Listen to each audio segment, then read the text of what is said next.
Hayaan ninyong lumapit sa akin ang mga bata. Hindi lang po ito mga salita na pinagdugtong-dugtong, ngunit may malalim na pagkaunawa ko ito bilang sa ating pananampalataya. Kaya nalimutan ni college ko na bata pa lamang ako. Sinasama ko lang sa pagsisimba, pag-aaral ng linggo. Huwag kayong maya, inabaling mag-ingay yung bata. Bata lang naman yun. Kung mag-ingay naman yun, sandali lang naman. Pero pagkapat ako, sabihin na yung bata ay nagpapalakad-lakad, okay lang yun. Sapagkat kung tusin ako, ipinahayag natin sa banal na kasulatan ay napakahalaga sapagkat maliwanag ang sinabi ni Jesus, hayaan ninyong lumapit sa akin ang mga bata.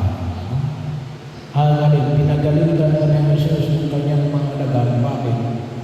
Kasi ay ayaw ng mga alagad na lumapit ang mga bata kay Jesus. Pero bahagi yun na kung saan yung makikawa natin. Kaya huwag isa, ganun din naman. Kaya ako sa ating pananampalataya, binibinyag tayo ng bata. Sinasabi niya ba na, ba't kayo nagbibinyag ng bata? Wala pang pananampalataya yan. Hindi mo.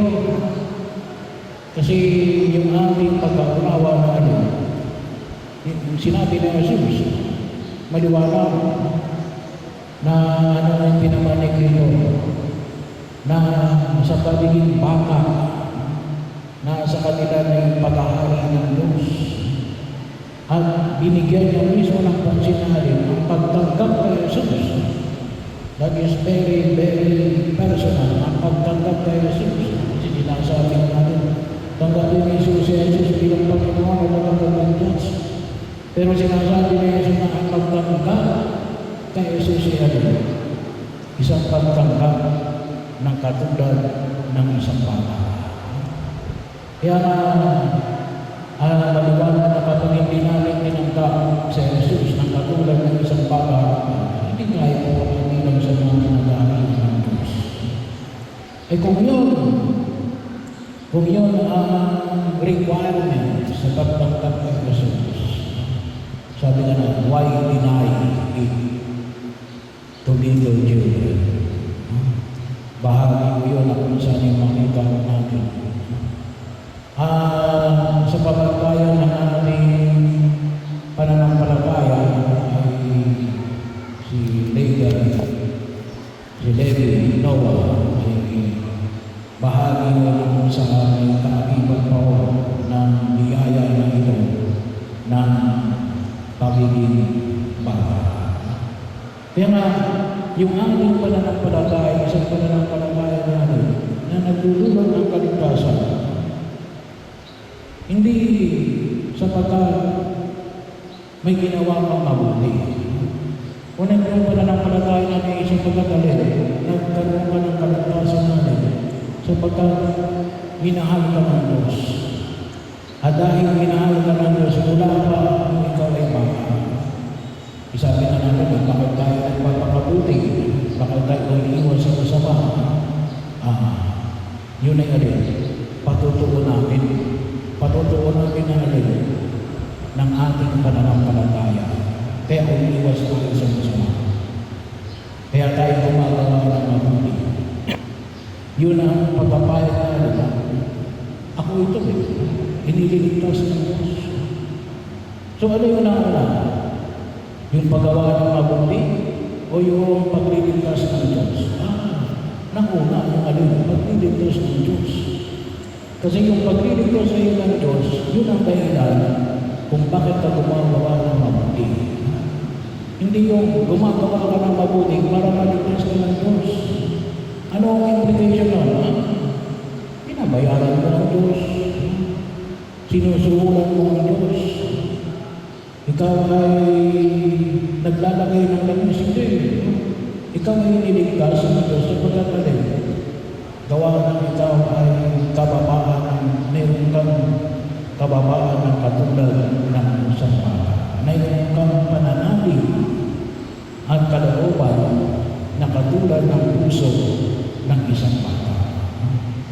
Ay di lalo-lalo na ngayon sa mga kapatid natin na namatay sa gitna ng kanilang kababaan. Kaya bahagi yun, sa November 1, kaya ho tayo may pagdiriwang ng All Saints Day. Kasi kinikilala natin, hindi lamang mo yung mga santo at santa na ipinahayag ng simbahan.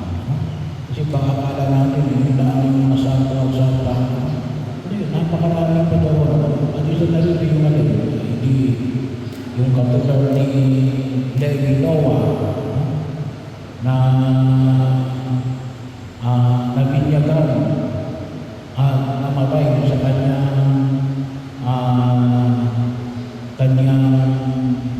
kabataan. Paano yung mga hindi nabinyagan? Well, hindi natin sinasarado. Hindi na ulugan na kapag hindi sila binyagan, hindi na sila. Wala na ho yung salita limbo. Kasi nung meron tayo kapag binyagan yan, kapag hindi na binyagan yan, ang punta niyan sa limbo. Ano ba yung limbo? Yung limbo daw ay na kaligayahan, pero wala sa Jesus. Hindi tunay na kaligayahan kasi wala lang ng Diyos. Yung tunay na kaligayahan, naroon ang Diyos. Kaya wala na akong limbo. Yung ating pagkaunawa na kahit bakit hindi nabinyagan, matama, ini-encourage natin na mabinyagan ng mga bata sa buong edad nila, ay tayo nananalig natin. Kasi pagdating mo sa kahari na Diyos, pipiliin sila para ba sa Diyos o laban sa Diyos. Bahagi yun na ang pagkaunawa ng ating pananampalataya kahit galing sila sa Diyos. Most probably, hindi lang ang posible, most probably na ang kanilang pipiliin ay ang Diyos.